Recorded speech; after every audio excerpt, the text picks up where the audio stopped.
So next up is the meeting of the Cunningham Town Board for Monday, December 9th, 2019. Will the clerk please call the roll? Councilmembers Brown. Here. Hazen. Here. Hersey. Here. Jacobson. Here. Miller. Here. Roberts. Here. And Vogt. Here. Minutes of the previous meeting from November 4th, 2019, and a special meeting on November 18th, 2019. Is there a motion? So moved. I'll second. Moved by Mary Alice, seconded by Dennis. Are there any corrections? All those in favor, please say aye. Aye. All those opposed, same sign. That motion carries. Are there any additions to the agenda? Okay. Does anyone wish to address the Cunningham Town Board? Okay. Next up is Committee to Verify Bills, and I believe Township Assessor Wayne Williams is sitting in for Supervisor Chenoweth. Okay. Wayne? So I believe Danielle emailed you out the bills. Just, do you guys have any questions? Any questions for Wayne? Is there a move to accept the Town Fund General Assistance Fund bills? I'll make that motion. Could you give the amounts, please? The what? State the amounts. The amounts.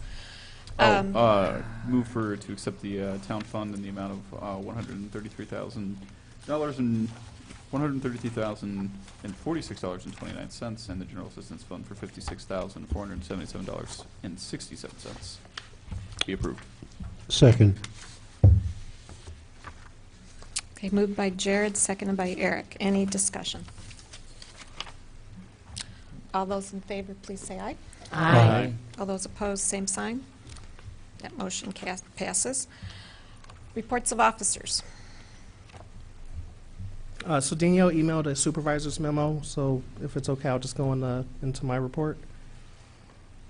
If that's okay. All right.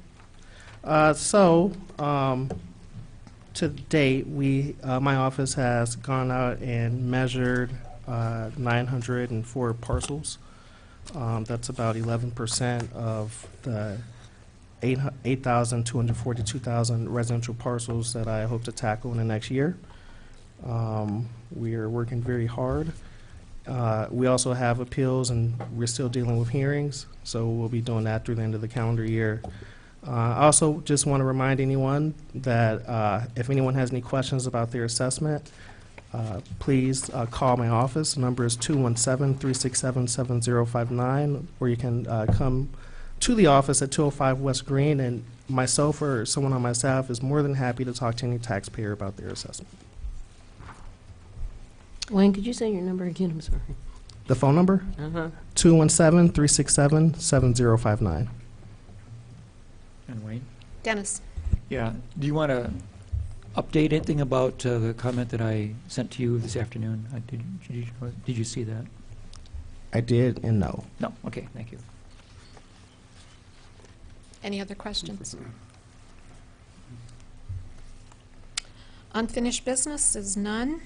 Under new business, we have several items. The first is an audit presentation from Clifton Larson Allen. Hope Wheeler.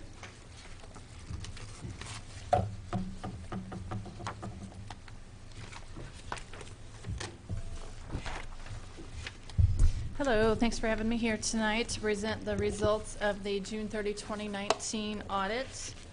My name is Hope Wheeler. I'm a principal here in the Champaign office of Clifton Larson Allen. I think you all received, actually someone was going to have the presentation up. I'm not sure. If not, I'll just kind of go over it. You should have in your packets the audited financial statements, the governance communication letter, and the management letter. Those are the three reports that we issued as a result of the audit process. In the governance communication letter, just to hit some highlights of that, that's a required communication from our firm to you as a governing board to explain how it went and our work with management on this audit process. Overall, I wanted to share there were no significant new accounting policies in this year's financial statements. There were no significant estimates in your financial statements. You're on a modified cash basis of accounting. There are no difficulties in working with management or disagreements on accounting or auditing or reporting matters.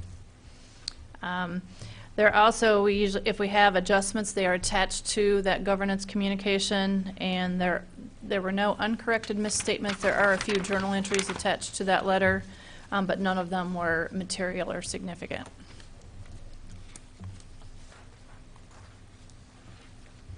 Just to go over some highlights of the year-end, fiscal year ended June 30, 2019 financial statements. We did give an unmodified or clean opinion. We had no modifications to our opinion on the modified cash basis of accounting. Your total assets at the end of the fiscal year were $2.9 million. Your net position was also that $2.9 million, made up of an investment in capital assets of approximately $66,000, restricted net position of $1.7 million, and unrestricted of $1.2 million. The statement of activities, or your change for the year, your revenue and expenses, you had a change in net position of a decrease of $606,000 for the fiscal year, so expenses over revenues. For the town fund, the main general fund, the net expense over revenue was $222,000. And for the general assistance fund, your net expense over revenue was $393,000. And I'm sure you'll recall you budgeted deficit spending, and the expenditures in each of your departments were within the budgeted numbers. The deficit is larger than expected because of property taxes coming in late after the end of the fiscal year. And since we're on the cash basis of accounting, they're recorded when they come in.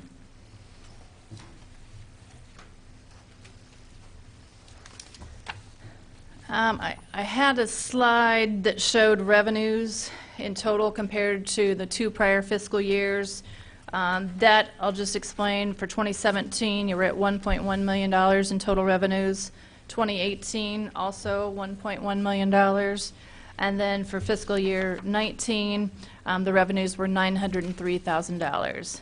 That decrease, obviously with your main revenue source being property taxes, that decrease is all related to the delay in the property tax receipt.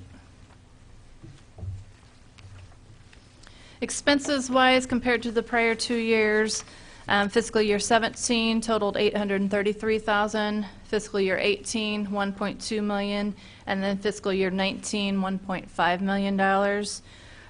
I have this broken down into supervisor's office, assessor's office, and grants. Then obviously the big swing was in your social services and your the expenditures that were made and planned in that fund. So that increased. In 2017, those expenses were $190,000, 2018, $449,000, and then in 2019, $811,000.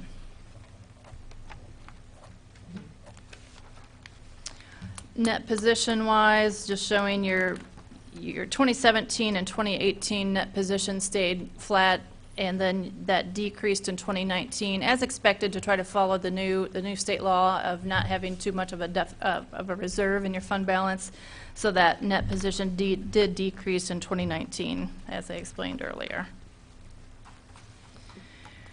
Lastly, just wanted to touch on, we issued a management letter, and that's the letter with any recommendations we wanted to share with management and governing board. There were 3 items in that letter.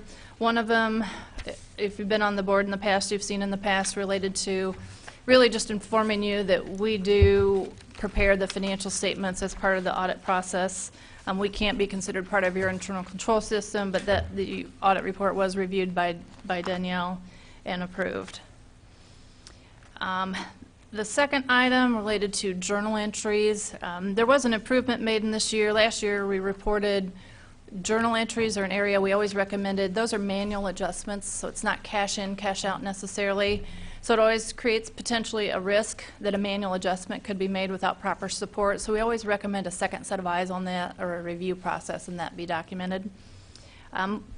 Progress was made on that during the year, and entries made by staff are reviewed and documented by Danielle. And so now we just recommended that the entries made by Danielle be reviewed and that review be documented. I think she suggested having Wayne review those in the future with the supporting documentation.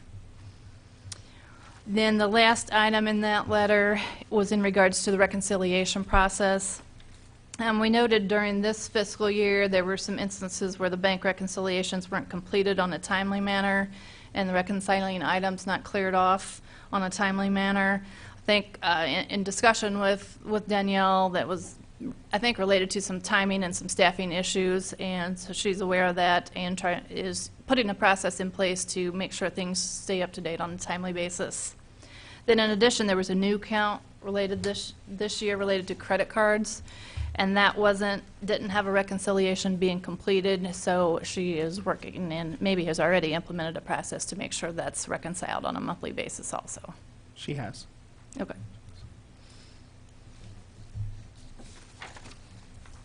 Does anyone have any questions based on my presentation or the reports that they've seen previously? Bill? Yeah, I remember the property taxes were paid late, and it's also noted in Danielle's memo for tonight. Is there anything about it in the audit report as far as the timing of the tax payments? I don't think so. Not that I recall, because you are on the modified cash basis of accounting. We don't typically go into the detailed timing. I was just thinking if somebody looked at this 5 years from now and it showed a $500,000 deficit and low income, that it would help to have a note in there about the property tax timing. I guess I would have thought it might have been a I think note- it's in the management note letter. one. Is it in there? And then Danielle sent a supervisor's memo, and that is. Yeah, it's in the mentioned- memo, but it's not part of the audit report, is my question. Yeah, I don't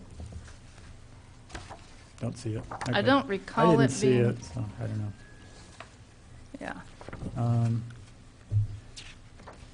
think that was my only question. Thanks. Any other questions? Mary Alice? I'm curious, so you talked about two items that need to be reconciled, the bank statements and also the credit card statements. Do you know, and perhaps this is a question for Wayne, do you know if the person who is not making the charges is, the person who is making the charges is not the reconciler? Can you repeat your question? I'm sorry. Sure. I'm curious if the people who are making the charges are not the reconciler for both the bank statements and the credit card statements. So there's been a change in our process because of the audit, and the person that is going to be reconciling the credit card statements is my understanding that that person does not have the authority to use the credit card. But it's one of Danielle's employees, so I can't say for certain. And I assume that that's kind of good practice in terms of.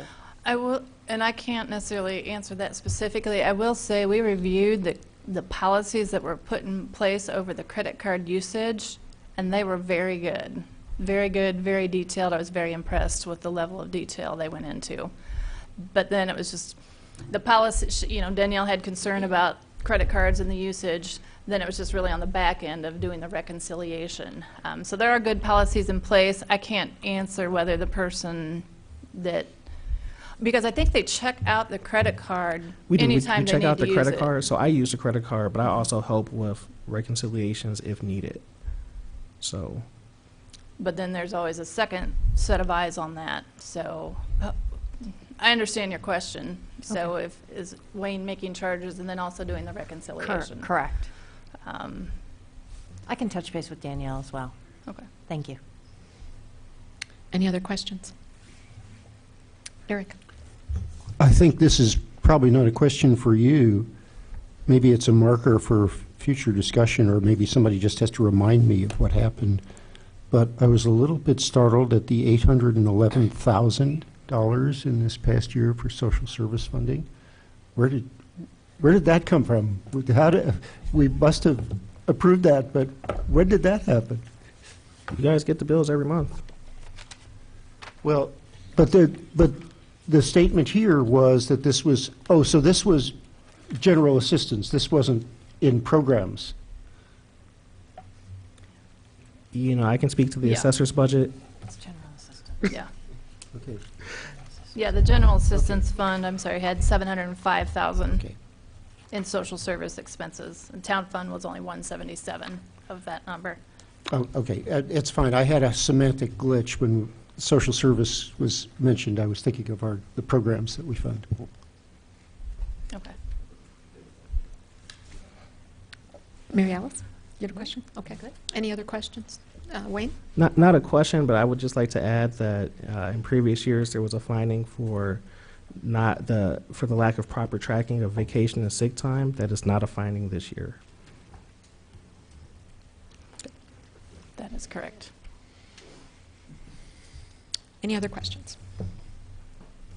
Okay. So there's no action. That's, Charlie? Actually, I think a motion to accept the audit, right? Motion to accept. That's what we usually do. I move that we accept the audit report. I'll second, yeah. Okay. All those in favor, please say aye. Aye. All those opposed, same sign. Okay, that motion passes. Next up is ordinance number T 2019-12-003, an ordinance levying taxes for all town purposes for the town of Cunningham, Champaign County, Illinois, for the tax year 2019, collectible in 2020. Wayne?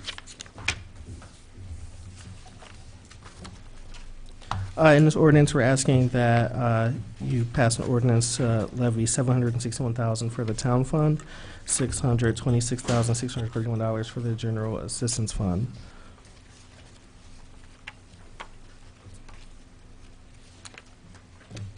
I'll make a motion to accept that ordinance, or approve that ordinance. Is there a second? I'll second. Okay. Discussion, questions?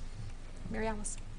So I'm assuming this is related to the notice of the public hearing that we just had the public hearing. So I'd like to understand the public hearing document in which we say that it represents a 31% increase over the previous year. So, Sorry, that's city council. My bad, 24.3%. so what we do is, it's important to understand that Cunningham Township is a non-home rule unit of government, so we're subject to the tax caps laid out in the property tax extension limitation law, which we're actually limited to increase our levy by inflation or 5%, whichever is less. This year is going to be less.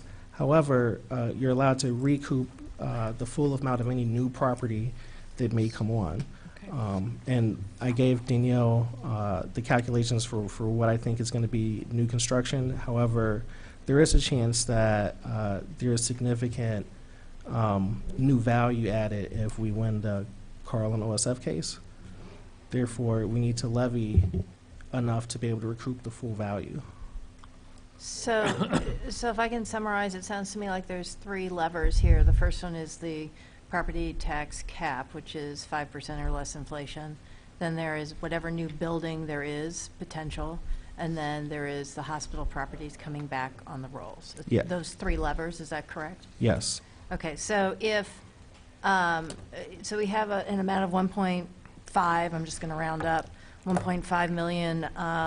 We collected last time 1.2 million, so it's about $300,000 increase. So basically, it sounds to me like if two of those levers, because they're variable, right? So the hospital property tax, as well as the what type of new buildings we have. If those don't come through, then it's just going, the increase is only going to be that inflation. Right, roughly. Roughly. But we're putting the 24.3 in case there is significant building and we also get the hospital. So Yes. 24.3 is kind of a misnomer. We're not actually raising taxes. This is what I'm trying to get through. I don't want the public to think that we're raising taxes by 25%. Correct. So we are not raising taxes on existing people other than the inflation. Correct. And it's a good point to bring up. We also published that very explanation in the newspaper when the notices about these hearings were published, so it explains that. But I can go into that in more detail. Bill? So in the audit report, it mentioned that there was $69,000 in abatements. I assume that's mostly enterprise zone. Is it, or all enterprise zone abatements, do you know? I don't. I guess I should have asked that before she left. But how do those calculate into the tax levy? Do those come out as part of our levy and then they get subtracted out later before we get the money? Yes. Okay. Yes, it does. That's quite a bit. That's about 5% of our levy. Okay, thanks. Sharice? Okay, this is my first time going through any of this, so I'm really confused. I need to understand the meaning of property taxes extended for debt service and public building commission leases. Where it says, the property taxes extended for debt service and public building commission leases for 2018 were 0. The estimated property taxes to be levied for debt service and public building commission leases for 2019 are 0. So I want to understand the significance of. Are you looking at the public notice? Or? I'm looking at the public notice, yeah, sweetie. I don't. It's a 1, 2, 3, 4th paragraph down. So we don't have debt, so we don't have to levy specifically for debt, and we don't have any building leases, so we don't have to levy specifically for that. However, if we did have debt and we did have these leases, we could levy specifically for those purposes. We don't. Okay. So we're not levying property taxes to pay for a debt that we owe on any leases or Money or like that. service. Right. Okay. I just needed to understand that significance. I've never done this before, so it's a learning experience. Teaching moment.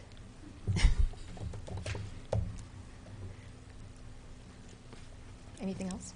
That's it. Okay. Any other questions? Will the clerk please call the roll? Trustees Brown, Yes. Hazen, Yes. Hersey, Yes. Jacobson, Yes. Miller, Yes. Roberts, Yes. and Wu. Yes. That motion passes.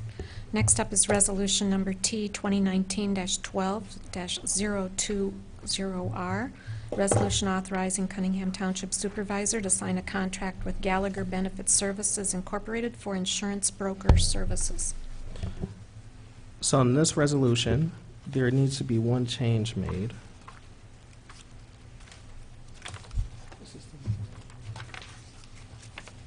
Oh. Okay, I'm sorry, no, I'm referring to another resolution. This resolution, we need to sign a new agreement with a new insurance broker. We're moving away from our last insurance broker. There were just service issues, and we feel that we can get a better level of service from Gallagher. They have an office here locally, and the agent has been very responsive so far. So we ask that you approve this resolution. Is there a motion? Yeah, I could do that. I could make approval of resolution number T 2019-12-020R, a resolution authorizing the Cunningham Township Supervisor to sign a contract with Gallagher Benefit Services Incorporated for insurance broker services. Second. Moved by Dennis, seconded by Eric. Discussion. Mary Alice and then Sharice. So it's probably in this very long contract, but could you summarize the cost to Township in terms of employing this service? So typically, when you hire an insurance broker, they don't charge you a fee. The way they are compensated is by the insurance company. So are insurance rates going to be higher, lower, or about the same? It'd be the same. It's just like, think about like State Farm, right? Whether you go to this State Farm agent or that State Farm agent, the State Farm agent gets paid based on the premiums you pay to State Farm, but the price isn't going to be any different. Okay. Sharice. I guess the question that I have, it says, whereas the supervisor has determined providing the Blue Cross Blue Shield options. That's a different resolution. That's the next resolution. Oh, well, I just saw Gallagher, so at the top. I saw Gallagher. I thought that's what it was. So, yeah, to sign a business associate agreement with Gallagher Benefits, and I don't know what I'm reading. T Oh, I see. 2019-12-020R. You're right. My apologies. Okay. And it says in the resolution that you'd be signing with Blue Cross Blue Shield, correct? Right, so Blue Cross, you can't just go to any insurance agent. You have to go to insurance agents that are part of their network of insurance agents. Well, that's what I was going to question, because I know that Carl doesn't accept Blue Cross Blue Shield anymore, does it? So, And neither does OSF, as far as I know. so Carl Clinic in Champaign County does not accept Blue Cross Blue Shield. Carl Clinic outside of Champaign County does accept Blue Cross Blue Shield. But you work in Champaign County. Oh, I do. I go to Christie. But that's what I'm saying. I mean, there are plenty, That's- I'm sure there are plenty of employees, though, that their records are Carl or OSF, and that, That's actually not the case. We have Blue Cross right now, okay? and so we'll be staying with Blue Cross probably for next year. So none of our, I'm not saying it's been absolutely painless, but all of our employees, as of now, is my understanding, are using providers in the network. Oh, okay, so they're using Blue Cross Blue Shield, though, right? Right. Currently. Do they have a choice to use anybody else? I just know that some hospitals, mainly Carl and OSF, had dropped, at least they had, a couple of years ago, had dropped using Blue Cross Blue Shield. That's why I was wondering. I just want, I'm just thinking about how, So I'm also really trying hard to not violate any HIPAA laws. yeah, Regarding specific employees. We have 8 employees. Currently, we have Blue Cross insurance provided through Blue Cross Blue Shield, okay, and and they're doing okay, as far as I know, okay. without violating any HIPAA. Well, I don't want you to give me names or medical conditions, so you don't have to, that wouldn't be violating HIPAA. I'm just trying to get a general idea of what hospitals will be providing services, simply because my previous experience, at least with Carl and OSF, was that they stopped accepting Blue Cross Blue Shield. So, but, okay. So, Eric? yeah. So who are the local providers who are available under Blue Cross Blue Shield? So I can show you how to navigate to Blue Cross's website, and you can pull it up. I only know who I go to, so I And you go past Christie. that, I couldn't tell you. Okay. So Christie Clinic, for example, would be one example. Yes. Okay, okay. It's not the same across the board. For example, Carl does not have a contract through Health Alliance, which is the insurance company they operate. If you're getting your insurance through the state medical plans, such as state retirees might, yet they do with other programs. So one person may be able to have Blue Cross or Health Alliance or whatever it is, while someone else living next door might not be able to, because it depends upon the source of the medical insurance. Now, I'm not saying that makes sense, but I just happen to have checked on that within the last month, and that's the information I got from the state. Mhm. Do you have a comment? No, I saw a I'm, hand up down here.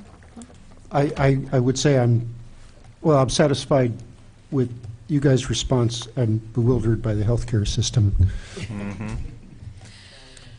Charlie? I've been informed that Carl does accept Blue Cross Blue Shield at this point. I just want to make sure people are covered. That's the main reason. Well, and there's a difference between Carl Hospital and Carl Clinic. Oh, really? No. Well, look, They're almost. I think that this whole discussion is a perfect example of why we need single payer health care. Okay, that's another policy issue that's not up for discussion tonight. Thank you. Will the clerk, let's see, do we need a roll call on this? There should be a Okay. roll call on the resolution. Okay. Thanks, though. Trustee Brown, Yes. Hazen, Yes. Hersey, Yes. Jacobson, Yes. Miller, Yes. Roberts, Yes. and Wu. Yes. That motion passes. Next up is resolution number T 2019-12-021R, resolution authorizing Cunningham Township Supervisor to sign a contract with Blue Cross Blue Shield for health insurance coverage, effective January 1st, 2020. Is there a motion? So moved. Second. That was Jared. Thank you, Jerry. Seconded by Eric? Yep. Okay. Discussion. Okay. Will the clerk please call the roll? Trustees Brown, Yes. Hazen, Yes. Hersey, Yes. Jacobson, Yes. Miller, Yes. Roberts, Yes. and Wu. Yes. That motion passes. Next is resolution number T 2019-12-022R, a resolution authorizing the Cunningham Township Supervisor to sign a contract for flexible spending account for health insurance coverage with key benefit administrators. Is there a motion? Young Dean will make that motion. I'll second. Moved by Jared, seconded by Mary Alice. I never had hair like that, but thank you. Any discussion? Mary Alice. So, tell me if I'm reading this correctly. So it costs us $5.25 per 8, like times 8, is that right, to have this company manage our flexible spending accounts? You're not reading it. I am not reading it correctly. No. Okay, well, that's Actually- fine. That's why I wanted to ask. No. So there's a minimum monthly fee, which is $55. So because it's only 8, that could potentially sign up, and that's not to say that everyone will. We would pay the minimum monthly fee of $55 a month.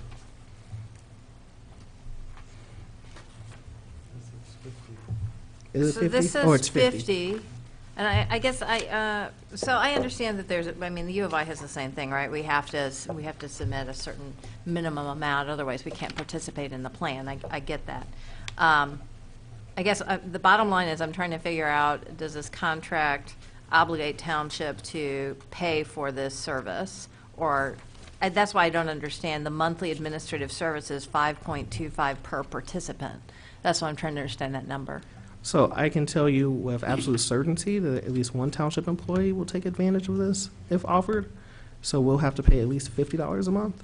And knowing that we don't have enough employees to go more than 50, we'll be paying at least $50 a month. So this is not, I'm just, as I said, I'm sorry, I'm familiar with how the U of I does it. So as an employee, I pay for the flexible benefits. My employer does not pay. I see. So does that make sense? The employer would pay, the Cunningham Township would Gotcha. pay the Okay. minimum monthly administration fee. The administrative fee, right. Yes. However, so you know the way it works is money comes out of our paychecks. Right. So you're saying it's a minimum of $50 regardless of how many people are on it, but then it's also $5.25 per participant if you go over the $50. Right. That's what it sounds to me like. Yes. Yeah? Okay, thank you. Any other questions? Bill? Just remind me, is there a township match to their contributions, or this is all just individual contribution? Not at the time. Okay. And So also, hopefully this person is saving more than $600 a year by doing this and saving money on his taxes. Otherwise, we're coming out behind because we're going to pay $600 a year for the service. yes or her. Okay. Also, there's a 50-cent per employee fee that's not included in the minimum for the direct deposit.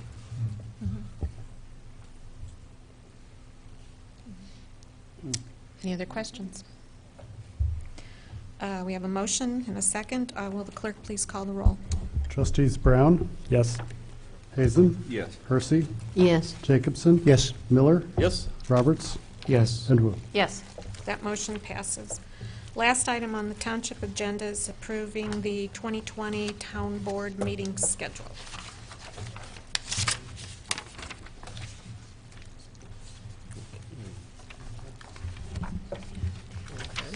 This is And- including the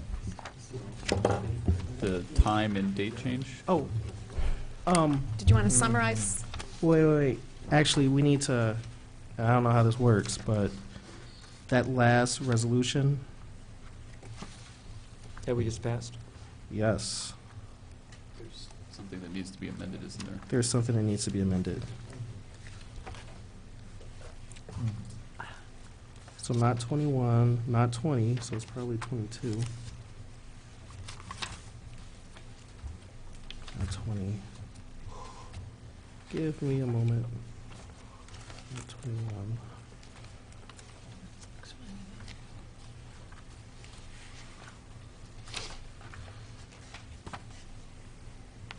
So in the last one, for the flexible spending, that one has a typo. It needs to say authorizes the township supervisor, not the township. So can we make an amendment to that? That's a typo. It's a typo? Do we need an amendment? I think just need to recognize that there's a typo in there to fix. Is that sufficient, Fred? Yes, if everybody's agreeable to that, I think that's sufficient. Agreeable. Yep. Agreeable. That's agreeable.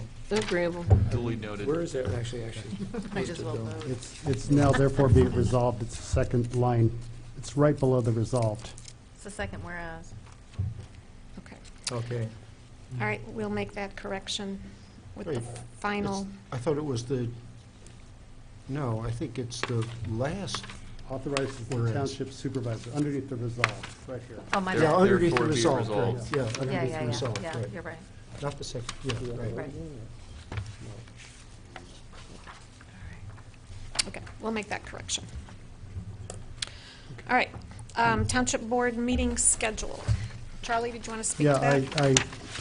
I attached to to Danielle's memo is a potential schedule that reflects the township meeting on the second Monday of the month at 6:30 PM, Okay. except for, and township is not affected by any Monday city or state holidays. So the significant change is the switch to the 6:30 PM start time and move it to the second Monday of the month.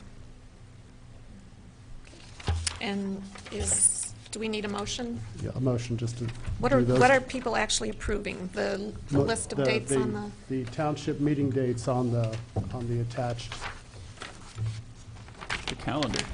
yeah, just move to Oh, meet on the second Mondays at 6:30. Okay. I'll move that we change the township meeting dates to the second Monday of the month at 6:30 PM for the 2020 calendar year. I'll second that. Okay, moved by Jared, seconded by Eric. And also the time, right? Yeah. You do- You We said- had, I said 6:30. you did, okay, thank you, I didn't question. Okay. Do we need a roll call, or Mary Alice? Discussion? Okay, I'm only going to vote for this if Charlie texts everybody on the Monday night that it starts at 6:30 because it's hard to keep track of. Well, there is something, I believe there's an Outlook calendar associated, if all you are doing Outlook via the city sort of thing, I think we can put in, I'll talk to IT, but we may be able to put in a meeting date for every Monday or Tuesday with appropriate start time, and you want a 30-minute warning on any meetings? Make it the morning. I'm going to volunteer the clerk for the group text. That's right. Yeah, We're going okay. to, We'll figure something out, yes, we'll figure something out. thank you. It sounds very clerky obligation.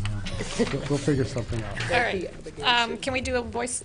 Yeah. All those in favor, please say aye. Aye. All those opposed, same sign. That motion passes. And with no further business before the Cunningham Town Board, this meeting is adjourned.